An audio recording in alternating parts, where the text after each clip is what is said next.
탈리아 포시의 훅이라는 책인데요.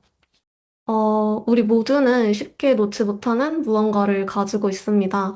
중독이라고 하면 흔히 술이나 담배, 도박 같은 큰 문제를 떠올리지만 사실 그건 훨씬 더 일상적인 모습일 때가 많아요. 누군가는 피곤할 때 습관적으로 SNS를 열고, 누군가는 불안할 때 일을 더 많이 하거나, 누군가는 생각을 멈추기 위해 드라마나 게임에 몰입하기도 합니다. 이 책에서는 중독은 의지력의 실패가 아니라 감정을 다루는 하나의 방식이라고 합니다. 우리는 약해서 중독되는 게 아니라 다루기 어려운 감정을 잠시라도 덮기 위해 익숙한 무언가를 반복하는 겁니다. 오늘은 이 감정으로부터의 회피가 어떻게 중독의 형태를 나타내는지, 그리고 우리가 그걸 어떻게 이해하고 벗어날 수 있을지를 이야기해 보려 합니다. 이 책에서 중독이란 내가 조절할 수 없을 정도로 반복되는 행동이라고 규정합니다. 즉, 멈춰야 한다는 걸 알면서도 멈출 수 없는 행동이 모두 중독의 형태입니다. 예를 들어, 내일 출근해야 돼서 일찍 일어나야 되는데 쇼츠 하나만 더 봐야지 하다가 20분이 넘는다든지, 아니면 읽던 책이 너무 재밌어서 밤새 읽는다든지 하는 행동도 중독으로 볼 수 있습니다. 그 행동이 감정을 대신하거나 현실의 고통을 잊게 만든다면 그건 이미 중독의 패턴 안에 있습니다. 이 체계에서는 행동 중독을 이렇게 분류합니다. 표를 보면 이것도 중독이라고 할 만한 분류들도 있는데요. 이 모든 행동들이 특정 감정을 피하기 위한 반복 패턴이 될 수 있습니다. 예를 들어 연애나 관계 중독은 인정받고 싶은 욕구와 외로움 회피, 쇼핑이나 도박은 통제감의 상실을 잠시 잊고 싶은 욕구, 운동이나 일 중독은 불안이나 무가치함으로부터의 도피, 게임이나 SNS는 현실 속 감정의 부담에서 벗어나기 위한 공간이 됩니다. 이렇게 보면 각기 다른 행동처럼 보여도 그 밑바탕엔 하나의 공통된 감정 메커니즘이 있습니다. 바로 감정을 느끼기보다 회피하는 패턴.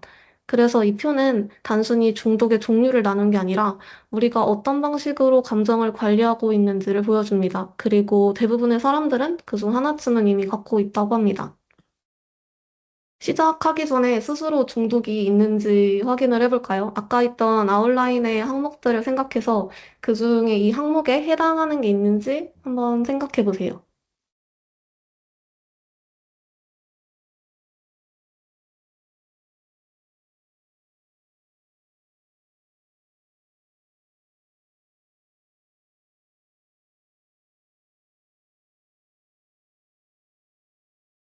이 체크리스트 중에서 한두 가지 이상만 이제 해당이 돼도 단순한 습관이 아닌 그 감정의 신호, 즉 중독으로 볼 수 있다고 합니다.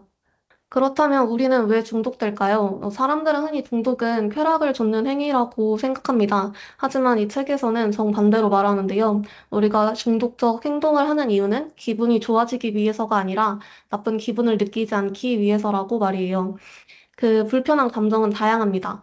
불안, 외로움, 무력감, 수치심 등 이런 감정들이 이모셔널 트리거, 즉 중독 사이클의 출발점이 됩니다. 그래서 중독은 쾌락의 추구가 아니라 감정의 회피 훈련이며 결국 우리를 현실의 감정으로부터 점점 멀어지게 만듭니다. 이 책의 저자는 모든 중독이 같은 구조를 따른다고 설명합니다. 우선 불편한 감정을 느낍니다. 이로 인해 감정을 덮을 욕구를 형성하고 행동을 준비합니다. 그 후 행동을 수행한 후 후회와 자기 비난을 합니다. 이러한 죄책감은 새로운 감정 트리거도 작동시킵니다. 즉, 감정을 피하려는 행동이 새로운 감정을 만들어내며 루프가 유지되는 구조입니다. 이렇게 중독이 계속되는 그 과정은 알겠지만 또 우리는 자신이 중독 상태임을 인정하지 않기 위해 무의식적으로 여러 방어 기제들을 사용을 합니다. 중독의 루프를 반복하면서도 나는 괜찮아, 문제 없어라고 합리화하는 심리적 부정 체계예요. 이것이 이제 루프의 존재를 의식하지 못하게 합니다. 방어 기제에는 크게 투사, 합리화, 지성화, 축소, 보상행동, 타인 탓, 통제 신념이 있습니다. 이 방패들은 나쁜 게 아니라 우리가 고통을 인정하기 두려워하는 방식일 뿐입니다. 물론 성숙한 방어 기제는 아닙니다. 그러면 이제 중독을 인식하는 것도 어렵다는 것을 알겠지만 중독 루프가 감정적 트리거 때문에 계속 이어진다는 것도 알았고, 그럼 이것의 구체적인 연료는 무엇일까요? 중독은 감정의 회피로 시작하지만 그 회피가 낳은 수치심 때문에 다시 반복이 됩니다.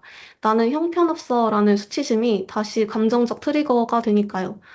여기서 써 있는 감정을 피하기 위해 행동을 하고 그 행동 후 수치심이 생기고 그 수치심이 다시 감정 트리거가 되면서 더 깊은 회피가 반복이 됩니다. 그럼 죄책감과 수치심은 뭐가 다를까요? 죄책감은 내가 한 행동이 잘못됐다고 인식하는 감정이에요. 그래서 죄책감은 변화를 향한 동기가 됩니다. 내가 상처를 줬으니 다음엔 다르게 해보자 이런 식으로요. 반면 수치심은 나는 잘못된 사람이다라는 정체성의 문제로 바뀝니다. 이 감정은 스스로를 고립시키고 나는 어차피 이럴 수밖에 없어 라는 생각으로 이어집니다. 그래서 죄책감은 행동을 바꾸게 하지만 수치심은 오히려 도피를 강화하고 루프를 반복하게 만듭니다. 결국 회복의 전환점은 나는 형편없어에서 나는 실수했어. 하지만 다시 해볼 수 있어. 로 감정의 방향을 바꾸는 데서 시작됩니다. 그럼 회복하기 위해선 어떤 단계들을 거쳐야 할까요? 이 책에선 중독에서 벗어나는 길을 한 번의 결심이 아니라 반복되는 작은 선택들의 과정이라고 말합니다. 첫 번째 단계는 인식, 그 패턴을 인식하는 것입니다. 내가 언제 어떤 감정에서 이런 행동을 반복하는지 알아차리는 거죠. 두 번째는 네이밍, 그 감정에 이름을 붙이는 단계입니다. 나는 지금 외로워서 혹은 불안해서 이 행동을 하고 있구나. 이렇게 말할 수 있으면 이미 절반은 바뀐 겁니다. 세 번째는 substitution. 기존에 중독된 행동 대신 감정을 다룰 수 있는 더 건강한 방법을 찾는 것입니다. 예를 들어 산책, 글쓰기, 대화 같은 것이죠. 네 번째는 커넥션. 혼자 회복하려 하지 않는 단계입니다. 신뢰할 수 있는 누군가와 이야기를 나누는 것만으로도 감정의 무게가 훨씬 줄어듭니다. 그리고 마지막은 practice. 매일의 연습입니다. 회복은 완벽함이 아니라 지속적인 선택의 누적이에요. 그 모든 단계 위에는 하나의 기반이 있습니다. 바로 self-compassion, 자기 연민입니다. 넘어질 수도 있고 다시 반복할 수도 있지만 자신을 비난하지 않고 괜찮다, 다시 해보자 라고 말하는 순간이 진짜 회복의 시작입니다. 그럼 주변에 중독된 사람이 있다면 어떻게 도와줄 수 있을까요? 우선 우리의 목표는 그 사람을 바꾸는 것이 아니라 방어 기제를 풀고 중독 행위에 의문을 갖게 하는 것입니다. 공감적인 접근은 그들의 부정에 균열을 내는 역할을 합니다. 정면으로 너는 중독이야 라고 말하면 방어 기제가 작동하지만 공감과 진심 어린 표현은 스스로 의문을 품게 만들죠. 그래서 나 진술법을 사용합니다. 예를 들어 저녁에 내가 폰을 보면 나는 외롭고 단절된 기분이 들어. 너무 늦게까지 일할 때 나는 내가 그리워. 이런 말들은 상대의 방어 기제를 자극하지 않으면서 내 행동이 다른 사람에게 영향을 주고 있구나라는 자각의 순간을 만들어냅니다. 그리고 이 과정에서 저희는 건강한 경계를 유지하는 것이 중요합니다. 상대의 행동을 인정하되 그것을 내가 고쳐야 한다고 생각하지 마세요. 핵심은 공감으로 현실을 비추게 하는 것, 그리고 그들이 스스로 자신에게 혹시 내가? 라고 물어보게 만드는 것입니다. 그렇다면 이 치료 과정을 우리 자신에게는 어떻게 적용할 수 있을까요? 책에서는 이제 프랙티스 부분, 중독 패턴을 깨기 위한 다양한 구체적인 방법들이 소개가 되어 있습니다. 하지만 오늘은 아까 회복 단계 초기 부분, awareness, naming, 그 세 가지 총 감정을 다루는 법에 대해서만 이야기를 하려 합니다. 이 책의 저자는 회복이란 행동을 멈추는 게 아니라 그 행동 밑에 있는 감정을 다루는 것이다 라고 합니다. 우리는 불안하거나 외로울 때 그 감정을 느끼는 대신 행동으로 덮어버리곤 합니다. 하지만 진짜 회복은 그 감정을 인식하고 이름 붙이고 표현하는 것에부터 시작됩니다. 그래서 오늘은 이 필링 차트를 함께 보겠습니다. 네, 차트 속에서는 화남, 슬픔, 불안, 역겨움 같은 기본 감정들이 더 세부적인 감정으로 확장되어 있습니다. 책에 나와 있는 그 차트인데요. 지금 차트에서 지금 내가 느끼는 감정 하나를 골라보세요. 그리고 그 감정이 언제, 무엇 때문에 생겼는지 잠시 떠올려 봅니다. 만약 그 감정을 피하려고 무언가를 반복했다면 이렇게 말해보세요. 나는 지금 어떤 상황 때문에 어떤 감정을 느낀다. 이렇게 감정에 이름을 붙이고 수용하는 순간 다음에 같은 감정을 느꼈을 때 훨씬 더 편안해지고 그 감정이 나를 지배하지 못하게 됩니다. 그 책의 저자는 이렇게 말합니다. 우리가 중독된 이유는 쾌락 때문이 아니라 감정을 피하기 위해서다. 우리는 불안하거나 외로울 때 그 감정을 느끼는 대신 무언가로 덮어버립니다. SNS, 쇼핑, 일 혹은 게임처럼요. 그래서 이 질문을 스스로에게 던져보면 좋습니다. 내가 이 행동을 반복하는 이유는 어떤 감정을 피하기 위해서일까? 감정을 피하지 않고 인식하는 순간 우리는 이미 그 감정에 휘둘리지 않는 단계로 와 있습니다. 행동의 변화는 감정을 인정하는 데서 시작됩니다. 그래서 회복의 마지막은 부정적인 감정을 없애는 것이 아니라 감정의 인식을 지속하는 것입니다.